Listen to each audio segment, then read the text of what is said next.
L'ADIR, avec le soutien de l'Europe, de l'État et de la région Réunion, vous présente les nouveaux défis.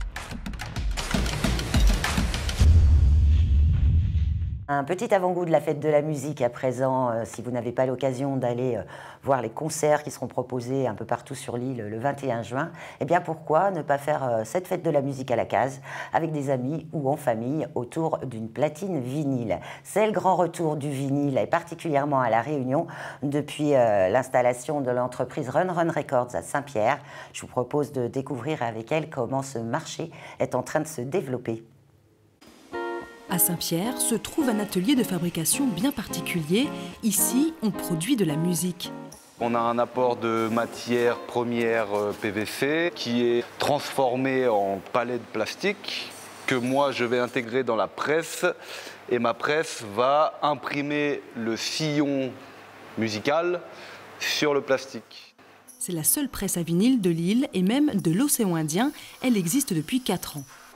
Jusqu'à 300 disques par jour peuvent être réalisés, une aubaine pour les artistes pays qui ont vu le retour de consommation de cet objet plutôt vintage.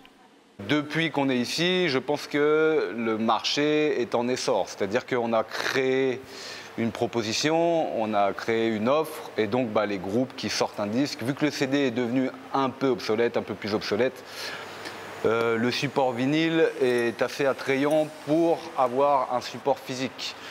Donc de ce point de vue, ça a créé un intérêt et effectivement ça a créé une demande de plus en plus augmentée, on va dire. On travaille essentiellement avec des artistes réunionnais. On a aussi d'autres marchés qui sont l'Afrique du Sud, l'Inde, Maurice, mais à moindre mesure. Une production, on pourrait dire quand même à 80% de disques réunionnais et 20% de disques extérieurs, de projets extérieurs. Des artistes souvent indépendants, mais aussi soutenus par des structures. Oh Péanto, comment il est? Perno, quoi il te dit un peu? Tiens, les affaires arrivées. Ça va toi? Comment il est? Tranquille? Ça va? Alors, ça y est, c'est prêt? Ah là, le soir, elle est là. Tiens, le jaune, ça pète, hein? Oui, joli, joli même. Joli même. Regarde ça, montre les là, coups, encore ouvert. Il y a l'insert à l'intérieur. Ah, joli. Jolie qualité, bien épais. Avec le petit QR code. Petit QR code. Arnaud Bazin baigne dans le vinyle depuis de nombreuses années. Collectionneur, il possède plus de 5000 disques. Il est aussi administrateur d'une association qui accompagne les artistes locaux pour valoriser l'art et la culture créole. Depuis 2020, avec l'ouverture de l'usine, on valorise encore plus à travers ces éditions et rééditions de disques vinyles. Aujourd'hui, avec l'association, on a déjà sorti une vingtaine de vinyles. Celui qu'on a juste derrière nous est le 20e de cette série. Donc voilà, je pense qu'on est assez militant autour de ce support, pas nouveau, mais qui reprend un petit peu faveur, surtout à La Réunion. Le fait d'avoir l'usine, c'est vrai que ça permet de pouvoir produire pas mal de choses. L'avantage d'avoir la presse à La Réunion, c'est aussi qu'on peut prétendre, un Prodigy nous l'a fait. C'est vrai que pour des militants, c'est important aussi d'essayer de défendre aussi des valeurs qui sont propres à La Réunion. C'est aussi la seule presse de l'océan Indien. Donc on est quand même bien lotis et on espère que cette aventure va durer le plus longtemps possible. Il a refoutu la référence là. La fierté que retirent les artistes, c'est de se dire qu'aujourd'hui, tu as un disque vinyle. Alors que nous, c'est quelque chose qu'on a vu quand on était marmaille. Mais jamais on n'aurait pensé que quand on serait adulte ou qu'on allait faire de la musique, qu'on allait pouvoir repasser à ce support qui serait revenu aussi au goût du jour. Parce que bon, on a vu le CD, nos enfants écoutent la musique à travers maintenant la dématérialisation des fichiers numériques. Et là, tout d'un coup, on ressort avec un truc qui nous fait vraiment...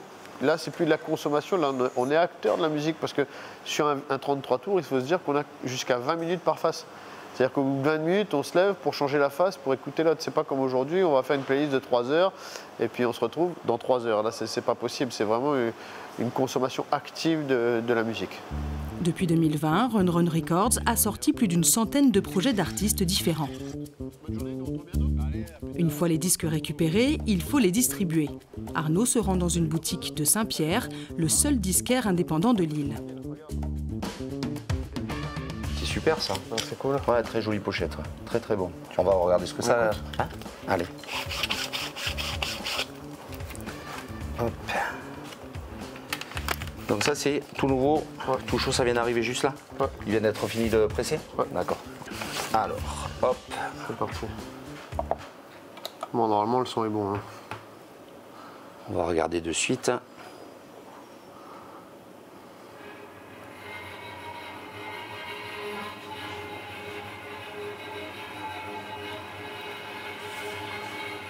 Bon, ça va être similaire au test press normalement. Oui, oui. On a des grosses progressions. On va dire de 70% d'augmentation par rapport au début. Nous, on l'a bien vu, par exemple, cette évolution. Il faut savoir si on fait un vinyle ou on ne fait pas de vinyle. Il y a 10 ans, on faisait le CD, mais on pensait déjà au numérique. Parce que c'est important, c'est de pouvoir toucher le plus grand nombre, alors à travers différentes plateformes de streaming ou par exemple du YouTube pour les clips, pour la diffusion de ces clips-là. Alors qu'aujourd'hui, effectivement, le vinyle vient en avant directement. Les gens se disent comment je vais pouvoir faire pour pouvoir en fabriquer déjà. Donc c'est pour ça que c'est important que l'usine soit là et qu'il y ait cette proximité qui nous permette, nous, de pouvoir interagir entre l'usine et les artistes. Ce qui est important avec l'association, c'est de se voir qu'il y a des stocks qui sont épuisés. On a certaines références qu'on ne trouve plus. Il y en a d'autres sur lesquelles on a misé et qui, j'allais presque dire malheureusement, sont encore dans des cartons au niveau des bureaux de l'association. Mais on se rend bien compte que si on continue à en produire, c'est qu'il y a un disque qui va payer l'autre disque. Donc c'est vraiment un système à flux tendu. Quand on vend, ça rapporte. Quand ça rapporte, on en refait un autre. Et si on en est à 20 références aujourd'hui, ça veut dire que quand même, il y a de la demande. Une production locale pour un marché local en plein essor, mais pas seulement. La musique pays s'exporte, mais le point noir reste les frais de livraison. Ce qui prend le dessus aujourd'hui, ça reste la vente physique, reste la vente en boutique. Aujourd'hui, sur la partie vente en ligne, on est à 90-10 quoi. Pourquoi aujourd'hui? Tout simplement parce que les frais d'expédition sont hors de prix. Et puis que les gens aujourd'hui hésitent aussi à doubler quasiment le prix d'un disque pour un frais de port, quoi. L'aide que l'on a, absolument pas négligeable, c'est la presse de Saint-Pierre, avec laquelle on travaille beaucoup, puisque tous les produits locaux arrivent de là. Et nous, si on arrive à faire écouter de la musique locale sur la métropole, le pari est gagné. Alors je dis sur la métropole, mais ça peut être ailleurs. Si nous on travaille sur des sites de vente en ligne. Et on envoie beaucoup de musique locale dans tous les pays du monde, mais vraiment tous les pays du monde. Voilà.